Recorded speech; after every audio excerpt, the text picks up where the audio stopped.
Mengejutkan, pengakuan Denada yang membenarkan bahwa dirinya adalah ibu kandung Ressa Rizky Rosano justru berbuntut blunder panas. Jika pihak Denada berharap Ressa yang menghubungi Denada terlebih dulu dan mencabut gugatan, maka lain halnya dengan Ressa yang 180 derajat berbeda sikap. Ressa justru menginginkan Denada untuk mengambil inisiatif pertemuan secara langsung karena pengakuan hanya lewat video di sosmed saja kurang mengena di hati. Apa yang sebenarnya terjadi? Mengapa setelah video pengakuan Denada muncul di sosmed, bukannya perdamaian yang ada, tapi malah tarik ulur tegang antara pihak Denada dan Ressa yang justru pecah? Benarkah ada usaha pengalihan dari adik Denada karena menyarankan pihak Ressa untuk lebih mengejar ayah biologis Ressa daripada Denada untuk meminta pertanggungjawaban?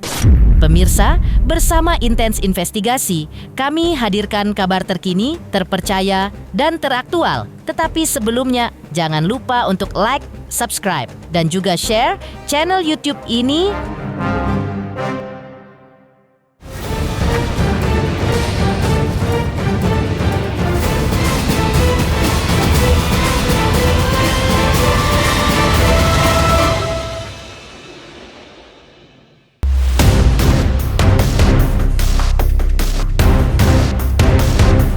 Habis pengakuan Denada lewat medsos muncul mengutas heboh, terbitlah blunder panas.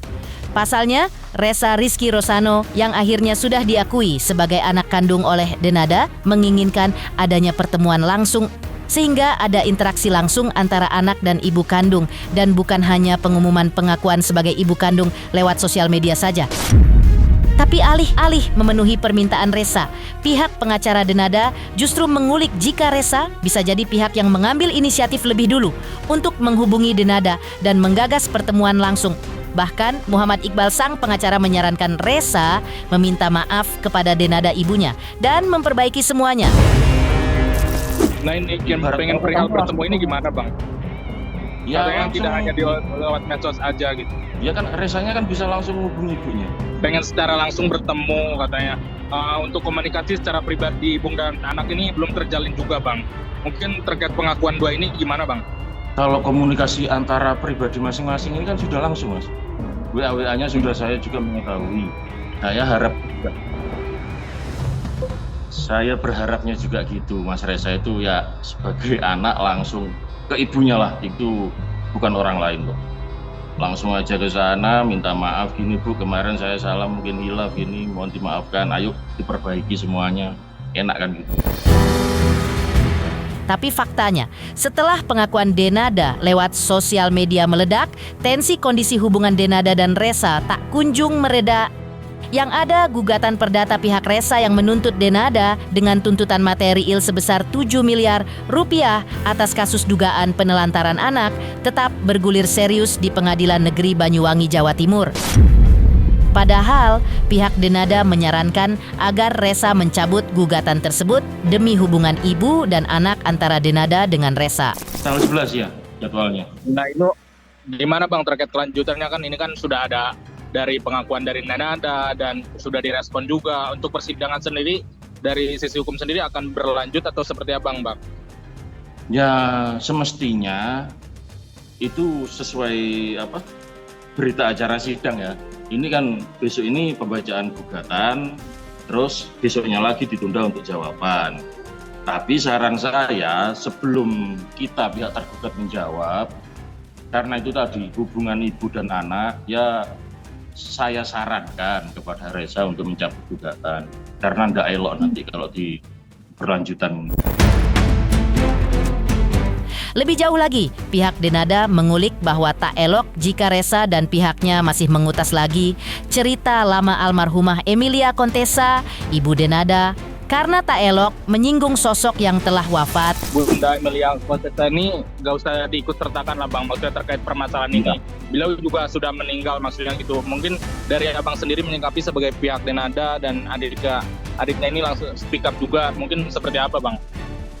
Iya, jadi gini, terkait masalah itu saya juga sepakat ya sama adiknya Denada, Mbak Denada.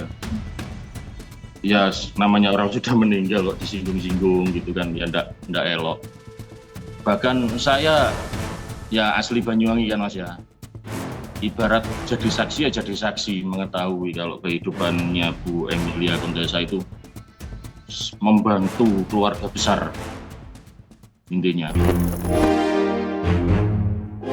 Pihak pengacara Denada itu pun menanggapi sikap Denada yang menguak alasan mengapa selama 24 tahun ini tidak tinggal bersama Ressa sebagai ibu dan anak.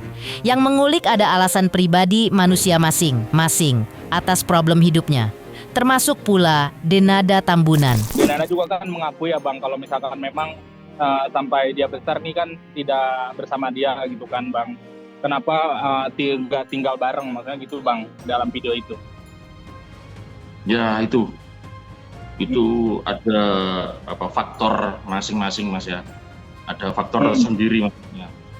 Ya namanya hidup orang kan ya tidak ada yang tahu. Tidak bisa kita bicarakan dah. Saya juga tidak ikut dalam keluarga situ kan. Ya saya tidak tahu. Silakan tanya sama keluarganya Mbak Denada sendiri. Mungkin yang tahu atau yang bersangkutan langsung. Berbanding terbalik dengan pihak Denada, Ressa Rosano justru bersikukuh ingin ada pertemuan secara langsung dengan Denada sebagai pertemuan ibu dan anak. Benarkah pengakuan Denada lewat sosial media saja tak cukup bagi Ressa untuk dianggap sebagai niat baik untuk berdamai dari Denada? Pemirsa Intens Investigasi, jangan lupa saksikan terus Intens Investigasi dan pastikan jangan lupa untuk like, subscribe, dan juga komen. Tim redaksi Intens Investigasi juga mengucapkan banyak terima kasih kepada semua subscriber hingga kanal Intens Investigasi kini menuju 4 juta subscriber.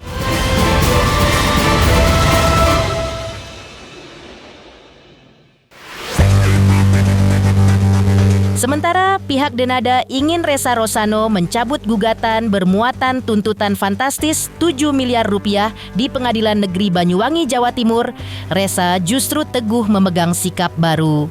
Ya, pasca video pengakuan Denada sebagai ibu kandung, Ressa muncul di sosial media. Ressa menginginkan adanya pertemuan secara langsung dan nyata dengan Denada, yaitu pertemuan selayaknya antara seorang ibu dengan Ressa yang sudah selama 24 tahun ini memendam rasa penasaran.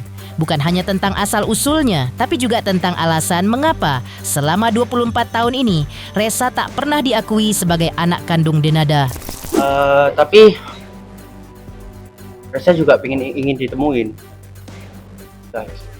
Senang pasti, tapi juga menjalin hubungan lah yang baik. Telepon bunda, mama. Ada, Maksudnya, ibu ada. Sudah maksudnya ini belum kayak lewat lawyernya atau siapa gitu. Belum, kalau ke Ressa sendiri. Ini Ressa sudah lihat belum ibu mengubah nama di Instagram jadi AA dan RR? Ressa sudah lihat? Belum lihat Ressa. Jika hubungan cinta saja tak cukup hanya dengan kata dan sikap manis lewat sosmed, tapi juga butuh validasi dan romantisme di dunia nyata, apalagi menyangkut hubungan antara ibu dan anak. Tak heran jika pasca Denada memberikan pengakuan sebagai ibu kandung lewat sosial media sebagai anak, Ressa menyimpan harapan lebih untuk bisa diajak Denada bertemu secara langsung dan menebus kata yang hilang selama 24 tahun antara ibu dan anak.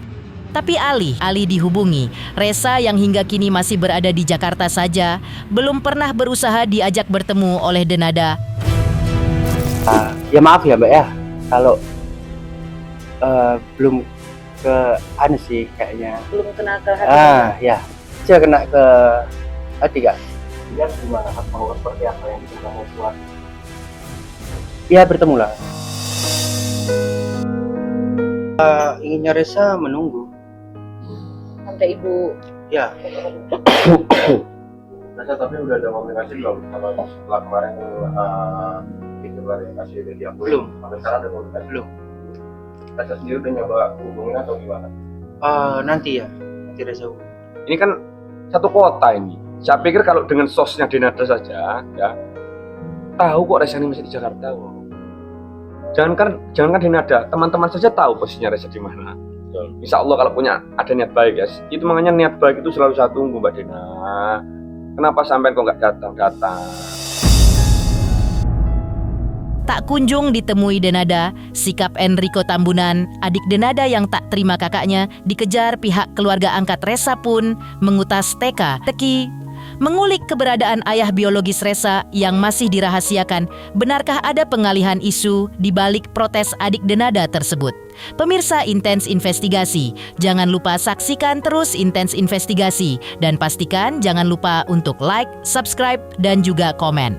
Tim redaksi Intens Investigasi juga mengucapkan banyak terima kasih kepada semua subscriber hingga kanal Intens Investigasi kini menuju 4 juta subscriber.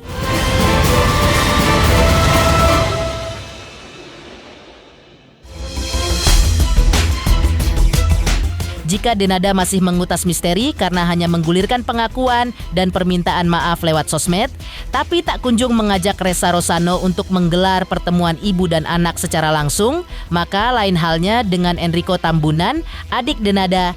Sang adik yang tinggal di luar negeri ini mengulik heran karena ibu angkat Resa hanya mengejar dan mempermasalahkan Denada keponakannya sendiri.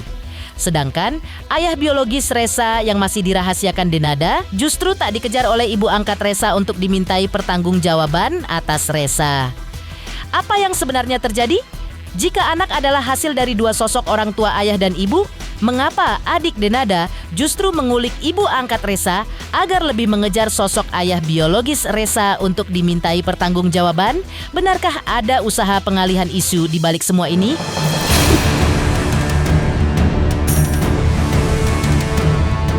Bulan Juni 2025 saya baru dijelaskan sama tante bahwa itu adalah anaknya Mbak Dena. Lalu saya minta di chat berikutnya, saya bilang, tante tolong, itu bukannya anaknya tante, bukan anaknya mama, bukan, itu anaknya Mbak Dena. Terus saya bilang, bentar, bagaimana ceritanya tante, kayak gitu kan. Udah gitu saya bilang dia waktu itu tidak mau menjelaskan lagi dan tidak memberikan kejelasan yang jelas sampai chat-chat yang berikutnya juga sudah bukan ngomongin hal yang itu lagi gitu, sudah lompat ke topik yang lain. Lalu kalau saya bicara dengan kakak saya pun jadi kasihan. Entah kenapa saya tidak tahu terjadi apa pada waktu dulu itu, sehingga kalau saya ngomongin masalah seorang laki-laki ini yang kita sekarang, saya bisa mungkin meraba-raba kira-kira siapa orangnya antara yang mana dengan yang mana, tapi kan tentunya saya tidak tahu secara pasti karena saya tidak di Indonesia. Tetapi setiap kali saya mencoba membawa omongan itu ke kakak saya sangat amat sedih sekali langsung gitu loh. Dia nggak mau bicarain, dia seperti ada, anggaplah bahasa awamnya, sebenarnya saya bukan seorang medical practitioner gitu ya, tapi seperti orang yang PTSD begitu. Kalau ngomongin masalah topik itu dia langsung seperti orang yang mukanya sedih, campur marah gitu, dan nggak mau ngomongin, nggak mau bicarain. Jadi saya juga sangat amat kasihan, seperti ada sebuah sakit hati yang luar biasa. Ini ada situasi seperti ini, ada seorang ibu yang disakiti oleh seorang laki-laki, tapi kok yang dihujat-hujat, yang diboikot-boikot yang ini, sementara kita ini seharusnya semuanya mempertanyakan laki-laki ini di mana dan kenapa dia tidak bertanggung jawab. Saya seperti yang saya katakan tadi, saya hanya bisa menebak-nebak siapa waktu itu kakak saya lagi dekat sama siapa, dan karena saya tidak di Indonesia jadi saya tidak tahu persis begitu. Jadi kalau memang tante tahu, ya seharusnya tante serang orang itu, bukan serang keponakan sendiri. Itu kalau menurut saya. Pemirsa Intens Investigasi, jangan lupa saksikan terus Intens Investigasi dan pastikan jangan lupa untuk like, subscribe, dan juga komen.